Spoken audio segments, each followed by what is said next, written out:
que toca ahora trata sobre la tormenta que se aproxima. Usted sabe lo que es una tormenta.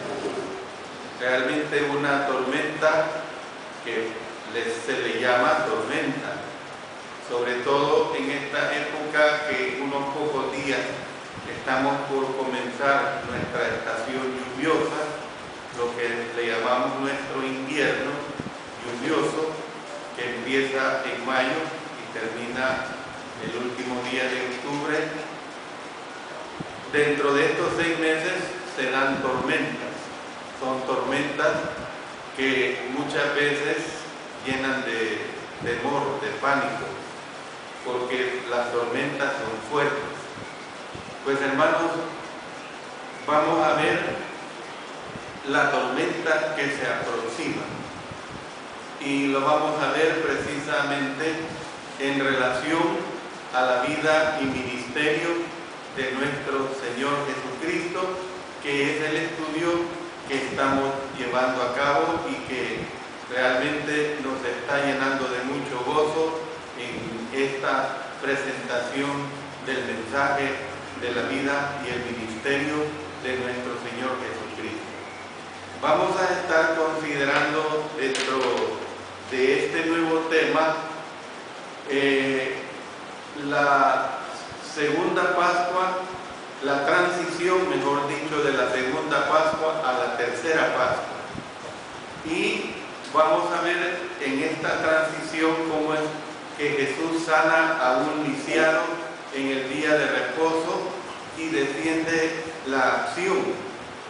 Yo les pido que en sus hogares estén leyendo todo el capítulo 5 del Evangelio de Juan, porque todavía la siguiente lección vamos a cubrir este tema muy interesante.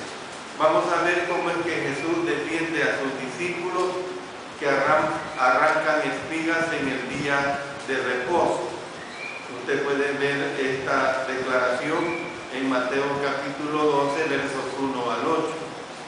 También veremos que Jesús defiende la sanidad de una mano seca en el día de reposo, ahí mismo en los versículos subsiguientes del capítulo 12 de Mateo.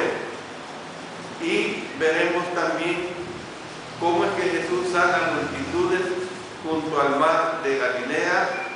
Y por último veremos, después de orar, el Señor Jesucristo escoge a los 12 apóstoles. Bueno, a medida que Jesús continuaba su gran ministerio en Galilea, su popularidad aumentaba. Las multitudes venían a oír sus predicaciones y venían precisamente a buscar sanidad. Nosotros sabemos perfectamente bien que esta ha sido una de las necesidades grandes que el ser humano a través de las épocas ha tenido, la sanidad del cuerpo. Y era lógico y evidente pues que buscaran al Señor para sanidad, sobre todo cuando ya se habían dado cuenta de que había sanado a enfermos. Durante el periodo de tiempo que se abarca o que vamos a estar considerando en esta lección, Jesús escogió a sus 12 apóstoles, preparando así un escenario para el monumental Sermón del Monte que vamos a estar estudiando en unas semanas más. Vamos a estudiar en 2 lecciones o 3 lecciones posteriores a esta lección ese hermoso Sermón del Monte. Tal vez lo más significativo de este tiempo fue la creciente hostilidad de los judíos. No hay cosa más terrible, hermanos, la hostilidad. Y no fue nada agradable esa hostilidad que los judíos presentaron al Señor Jesucristo en su ministerio. Los espías seguían a Jesús a todo lugar, tratando de encontrar bases para acusarlo. Les ponía furioso que Cristo escapara de las trampas que le tendían. No era nada agradable para ellos el que Él escapara a esas trampas que le tendían. Miren lo que dice en Lucas, en el capítulo 6 y el versículo 11, en relación a esta situación bien clara que aquí se nos presenta. Y ellos se llenaron de furor y hablaban entre sí qué podrían hacer contra Jesús. Se llenaban de furor, ¿por qué? Porque no lo podían agarrar, porque no podían contra él. Entonces se enojaban, pues. Evidentemente esa es la conducta humana, cuando se quiere agarrar a alguien y sobre todo cuando el néctar de la maldad está presente, evidentemente que esta situación va a relucir. Mateo escribió que los fariseos dice que tuvieron consejo contra Jesús para destruirle. Juan consignó que los judíos perseguían a Jesús y que aún más procuraban matarlo. Imagínense estas situaciones verdaderamente claras. Nosotros lo leemos como hechos dados, nosotros lo leemos como historia, pero no es fácil hablar de alguien y nada menos que de la persona del Señor Jesucristo cuando leemos que los judíos procuraban matarlo. ¿Por qué los autores del Evangelio consideraron necesario documentar este odio irracional de la jerarquía judía? ¿Por qué se dio esta situación? Bueno, tal vez se deba a que deseaban dejar clara la responsabilidad de ellos en la crucifixión de Jesús. En los tiempos neotestamentarios no existía mayor vergüenza que la deshonra de morir en una cruz romana. Era la peor manera de ser ejecutado. Era la peor manera, era ser visto como el de los peores malhechores. Usted se da cuenta cuando en nuestros tiempos presentes un niño es asesinado por un adulto en una forma vil y los sentimientos que vienen es de que este asesino debe ser ejecutado de la manera más dura para que sienta el peso de lo que es ese delito cometido. Me imagino a los críticos diciendo con una cara de desprecio: si Jesús fue realmente la persona perfecta que se dice de él, ¿por qué tuvo que morir como un criminal convicto? ¿Por qué tuvo que morir como un criminal que era de lo peor? ¿Por qué esas situaciones? Buenos pasajes como los que vamos a estudiar en esta lección nos ayudarán a responder a tal pregunta. Primero vamos a anotar 3 ejemplos de conflicto y después veremos lo que Jesús hizo para hacer frente hasta cierto punto a los efectos de la oposición. Vamos a notar esa situación verdaderamente muy clara. Vamos a ver esa condición de vida que se presenta en esta situación. Bueno, veamos, hermanos, cómo es que el Señor respondió a la hostilidad con palabras. Es bien importante notar esto: respondió a la hostilidad con palabras. El antagonismo de esta lección giró en torno a las normas del día de reposo. Tenemos que ver eso, que el antagonismo de esta lección a las normas Los evangelios hablan de 6 polémicas relacionadas con este día. Por supuesto, estudiaremos 3 de ellas en esta presentación. La expresión, hermanos, día de reposo, o sea, sábado, cuando usted lea día de reposo, está refiriéndose al día sábado. Significa básicamente descanso. Eso es lo que significa descanso. Entonces, cuando Dios creó el mundo, Él descansó en el día último. Ahí está bien claro en el libro de Génesis. Más adelante, el día séptimo fue llamado el Sabbat, y fue dado como parte de los 10 mandamientos. Entonces tenemos que entender, pues, que el día de reposo era para descansar. El día de reposo también era para reflexionar. Y el día de reposo también era para regocijarse. Miren qué interesante es esto. El día de reposo no solamente era para descansar, sino que era para reflexionar en las cosas de Dios, para reflexionar en su vida, para reflexionar en qué se andaba, si se andaba haciendo la voluntad de nuestro Dios. Y luego era también el día de reposo para regocijarse, para alegrarse, para recordar que Dios precisamente era el Creador.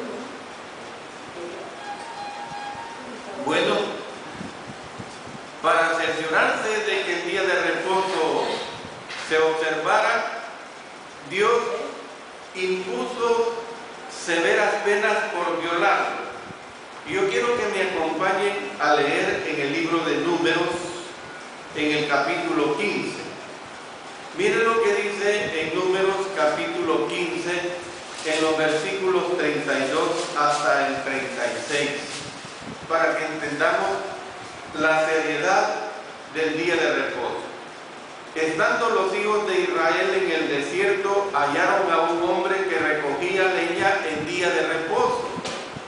Y los que le hallaron recogiendo leña lo trajeron a Moisés y a Aarón y a toda la congregación. Y lo pusieron en la cárcel porque no estaba declarado qué se le había de hacer. Y Jehová dijo a Moisés: irremisiblemente muera aquel hombre, apedréelo toda la congregación fuera del campamento. Entonces lo sacó la congregación fuera del campamento y lo apedrearon y murió como Jehová mandó a Moisés. Las leyes de Dios eran suficientemente estrictas, pero los hombres, lamentablemente, esa ha sido la rebeldía humana, no estaban dispuestos a dejar precisamente estas prácticas que corrompían su vida. No estaban dispuestos a dejar el asunto ahí.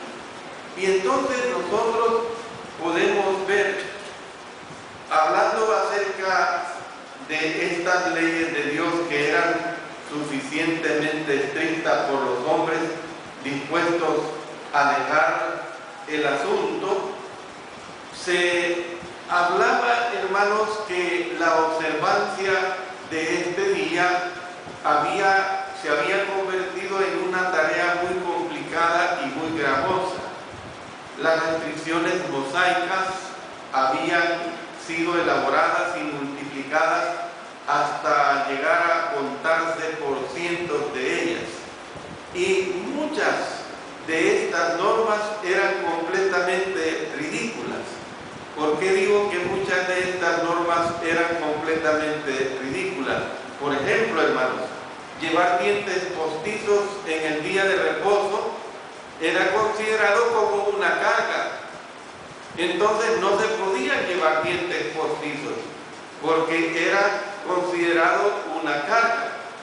Arrancarse una cana, hermanos, o tomar una espiga de trigo o incluso escribir 2 letras del alfabeto seguidas también era una verdadera carga. Estas múltiples normas habían vuelto prácticamente imposible la observancia del día de reposo. El sistema entero había destruido el espíritu en sí del día de reposo. Bueno, se dice que entre otras cosas absurdas o entre otras absurdas tradiciones se encontraba que en el día de reposo no se podía llevar un zapato con una suela clavada, imagínense. Un zapato con una suela clavada, ¿por qué? Porque eso era una carga.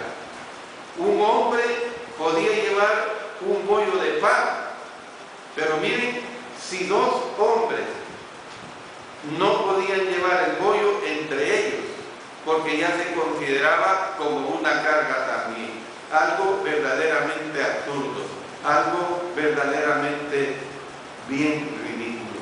Habían tomado pues el día de reposo, don de Dios para el hombre, y lo habían convertido en una cárcel de normas y en una cárcel de restricciones. El hombre, hermanos, había procedido en una forma absurda a través de los tiempos.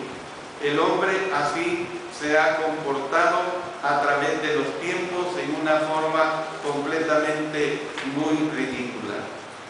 Bueno, cuando los judíos trataban de coger en una trampa a Jesús, las poco claras y complicadas normas del día de reposo que habían elaborado se convertían en la ley favorita de ellos, en vista de que a efectos prácticos nadie podía guardar perfectamente todas las leyes del día de reposo que habían elaborado. Creían que no iba a ser difícil atrapar a Jesús en una violación. Aquí lo vamos a agarrar, este violador del día de reposo, y lo vamos a agarrar. Y la violación llevaba aparejada la pena de muerte. Ya lo hemos leído, ya lo hemos documentado con la palabra de nuestro Dios.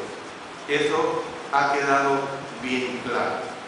Bueno, veamos, hermanos, lo que era sanar a un lisiado en el día de reposo. Les he mencionado que esto lo vamos a estar documentando con el Evangelio de Juan, capítulo 5. Desde el verso 1 hasta el verso 47 vamos a estar usando este capítulo 5 del Evangelio de Juan. Al final, si ustedes recuerdan de la lección anterior, quedamos en que Jesús estaba ocupado en el gran ministerio allí en Galilea, un ministerio fabuloso. Y al comenzar esta lección, Jesús estaba tomándose un receso para ir a Jerusalén a participar en una fiesta religiosa. Bueno, la ley de Moisés estipulaba que los varones judíos fueran a Jerusalén 3 veces al año para participar de las fiestas principales. ¿Cuáles eran estas fiestas principales? La Pascua, el día de Pentecostés y la fiesta de los tabernáculos. Y Jesús siempre guardó la ley, a guardar la ley. No estamos seguros de qué fiesta era esta, pero hay buenos argumentos en favor de que se trataba de la fiesta de la Pascua. Bueno, para los fines de este estudio consideraremos que se trataba básicamente de la fiesta de la Pascua.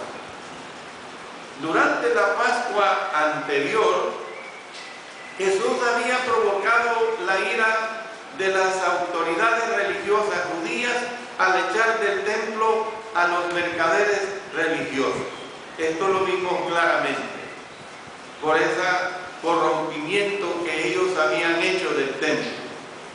Bueno, en esta Pascua hizo que se enfureciera al sanar a un hombre junto al estanque de Betesda. Y el apóstol Juan consignó el milagro con estas palabras. Miren lo que dice el apóstol Juan en los versos 8 y 9. Jesús le dijo: levántate, toma tu lecho y anda. Y al instante aquel hombre fue sanado y tomó su lecho y anduvo. Juan después añadió esta significativa declaración: y era día de reposo aquel día. Miren qué claro. Y era día de reposo aquel día. Cuando se hace referencia a que era día de reposo aquel día, según las tradiciones rabínicas, era legal llevar a un hombre sobre su lecho en el día de reposo. Su lecho era su cama, pues. Era legal llevar a este hombre sobre su lecho en el día de reposo. O sea, en la justificación de ellos, el lecho quedaba al margen. Pero era ilegal tan solo llevar un lecho. O sea, fíjense bien, era legal llevar a un hombre o a un enfermo pues en su lecho, pero era ilegal llevar solamente el lecho, o sea, el hecho de ser su cama. Era ilegal ir cargando este lecho. Al comienzo, los dirigentes judíos acosaron al hombre que llevaba el lecho bajo su brazo. Pero, qué cosa más curiosa. Cuando descubrieron que Jesús había sido quien le dijo que lo tomara, se olvidaron de que el hombre llevaba el lecho. Es decir, el ataque se volvió contra el Señor. Ya no les interesaba el problema de este hombre, les interesaba el hecho de que quien le había dicho que tomara su lecho era el Señor Jesús. Bueno, el asalto suscitó el primer sermón público pronunciado por Jesús, que se recoge en detalle y se habla de que es el primero de varios discursos extendidos. Quiero aclarar que 6 de los discursos que se recogen en el libro de Juan, todas estas defensas menos unas, tuvieron lugar allí en la ciudad de Jerusalén. Pero veamos cuál fue la defensa de Jesús. La defensa básica de Jesús esta vez fue en el sentido de que Dios podía trabajar en el día de reposo y que si Dios podía trabajar en el día de reposo, pues Él también podía trabajar. Miren lo que dice en el verso 17. Mi Padre hasta ahora trabaja y yo trabajo. Miren qué hermoso. Mi Padre hasta ahora trabaja y yo trabajo. O sea, ustedes defienden a Dios, a mi Padre, Él trabaja, yo trabajo. Dio ejemplos de las actividades en las cuales Él y su Padre eran socios. Eran el uno para con el otro. Entonces, al ponerse, hermanos, al lado de Dios, Jesús hizo que se horrorizaran los judíos. Se estaba haciendo igual a Dios. Miren lo que dice el verso 18. Por esto los judíos aún más procuraban matarle, porque no solo quebrantaba el día de reposo, sino que también decía que Dios era su propio Padre, haciéndose igual a Dios. Imagínense esta situación que aquí se presenta en forma bien clara de la igualdad de nuestro Señor. Cristo después mencionó a varios testigos para probarles que Él era quien afirmaba ser. Y esos testigos, menciono a algunos de ellos. Ustedes recuerdan, un primer testigo fue Juan el Bautista.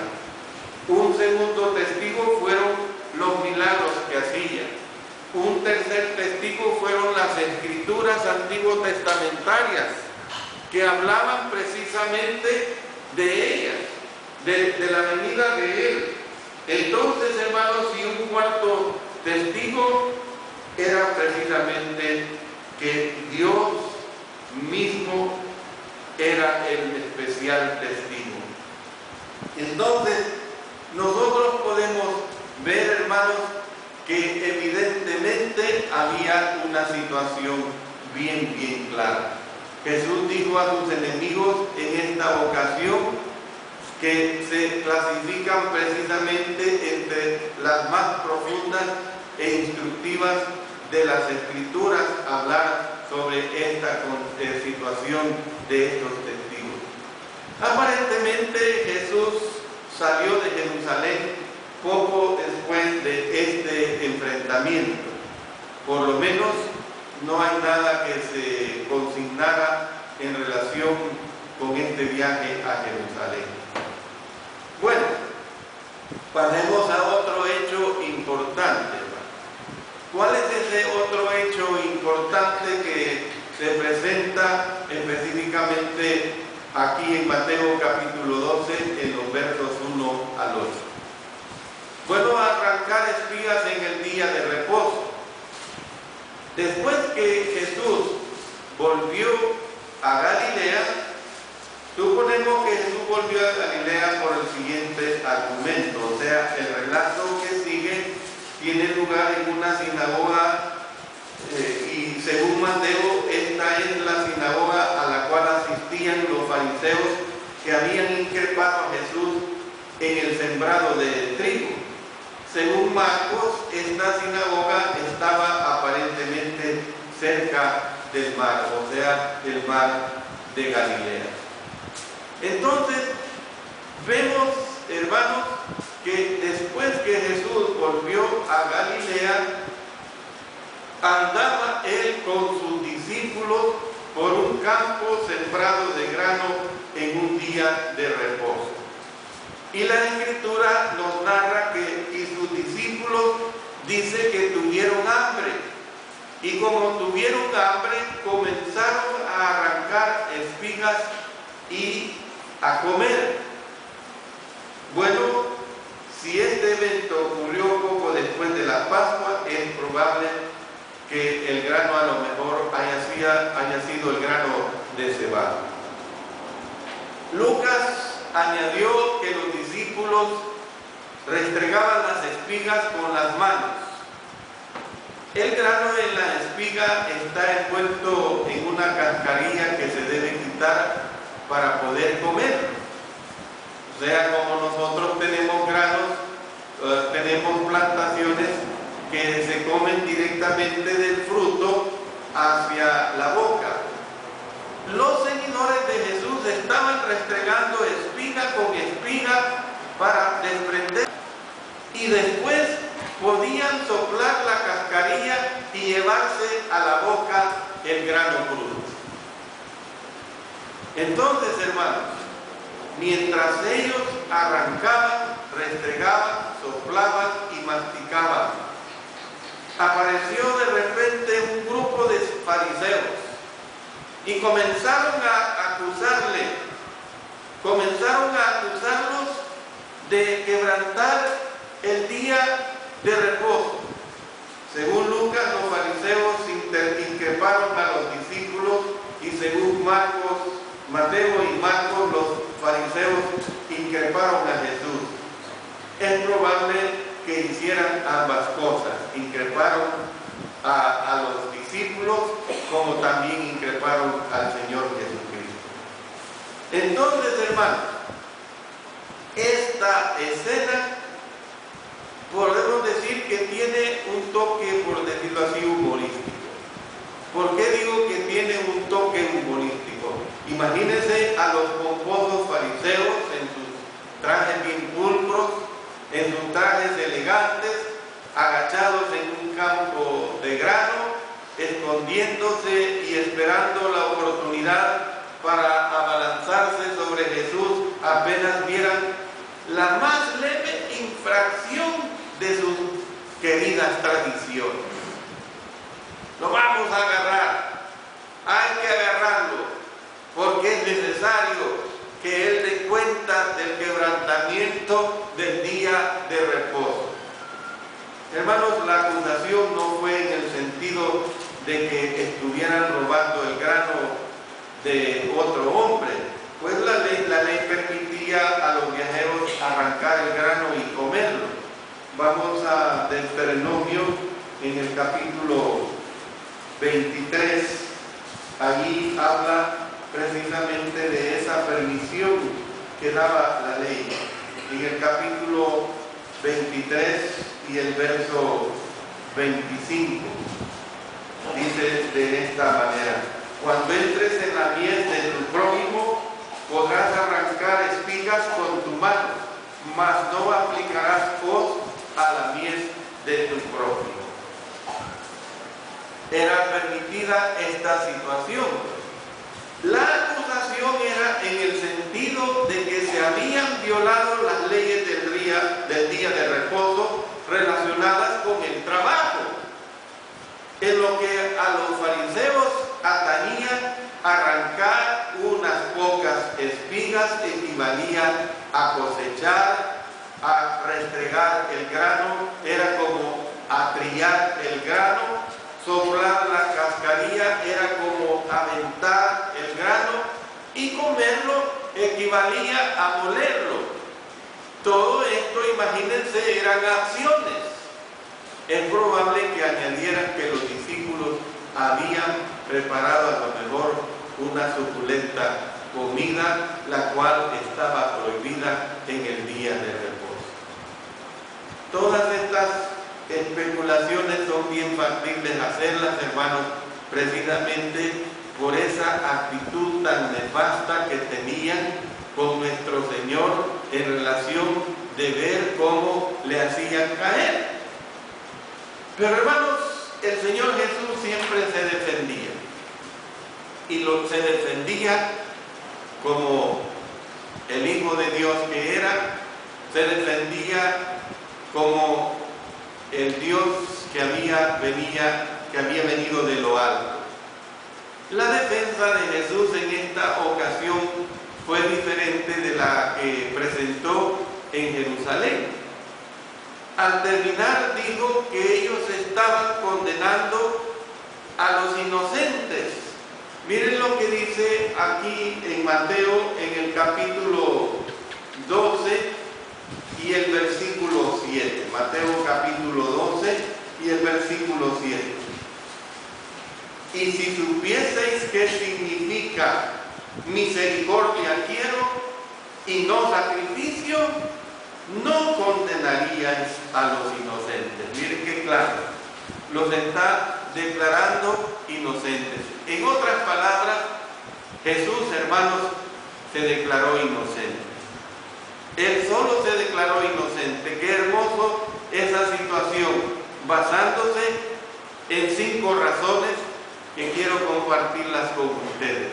¿Por qué el Señor, al declarar inocente a los discípulos a quienes Él discipulaba, se declaró también Él inocente? Hay al menos 5 razones. Veamos la primera.